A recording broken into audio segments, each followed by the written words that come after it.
This video covers capitalization versus expensing. Capitalization is when we create something on our balance sheet for a long-lived asset to live there, and then we slowly expense it into the income statement. Expense means you just expense whatever the cost of that asset is right away on the income statement. And so this video is kind of meant to be an argument from me to you, and I'm trying to argue that it's important that we capitalize long-lived assets. Long-lived asset means the asset has a useful life of greater than a year, and it's a material cost to our business. So it costs a lot of money, and it's going to last longer than a year. And the way I'm going to try to make this argument is by just giving you an example of a very simple company. And so suppose this is our company. We can purchase a long-lived asset that will cost $1,500. So we'll pay $1,500 today to acquire this asset, and it will earn us $2,000 evenly over the next 2 years. So let me put a specific idea to this company. So the only company I can think of that only has one asset, and that's it. Maybe like a fortune teller booth. Okay, so if you're going to start a business as a fortune teller, you need to buy a fortune teller booth. So you would buy that booth for $1,500, and you think you can generate $2,000 over the next 2 years by using that fortune teller booth.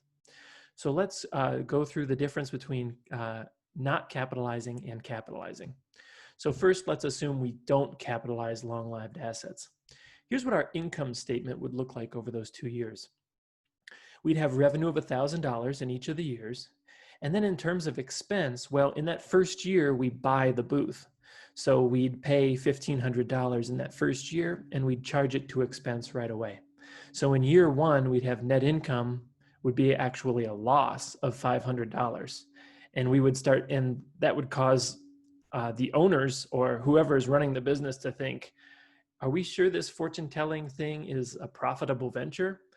It kind of looks like it's unprofitable based on year one's results. And if they were to let the business go on and to see year two happen, they would see revenue of $1,000 and expenses of $0 and a huge net income year of $1,000. So I hope you're seeing here that when you don't capitalize an asset, when you purchase assets, you'll have a pretty bad performance measure, the performance measure being net income, a way to measure performance. When you purchase long-lived assets, it's going to make that performance measure look bad. But in years that you don't purchase assets, the performance measure looks abnormally good. So now let me show you what it looks like when you do capitalize and depreciate this fortune teller booth. So now, because we do capitalize long-lived assets, we still have the same revenue, $1,000 per year, but we're going to create an asset of $1,500 when we buy the fortune teller booth. Debit PP&E, credit cash, because we're paying in cash. Then we're going to slowly expense the cost of that asset to the income statement. So we'll take $750 expense the first year and $750 expense the second year. We're kind of assuming here that the fortune teller booth depreciates to $0. So we're really going to destroy that thing while we're giving fortunes. And when you calculate net income for each year, you end up with $250 of net income each year. So the argument I'm making is that in any given year, $250 is the better measure of performance.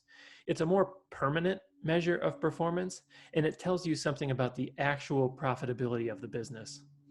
Why does it make sense? Well, what we're trying to do is match expenses with revenue. So we generate $1,000 of revenue in year one. And the question is, how much expense did it take you to generate that revenue? And the answer to that question is, well, it took half the useful life of a fortune-telling booth. And how much does it cost to own a fortune-telling booth for half of its useful life? It costs $750. So it's a way of matching the expense to the revenue to create a performance measure that reflects a more permanent measure of performance. Okay, so I'll stop talking there, and I just wanted to do that quick analysis where we compare capitalization to expense. That's it. Bye-bye.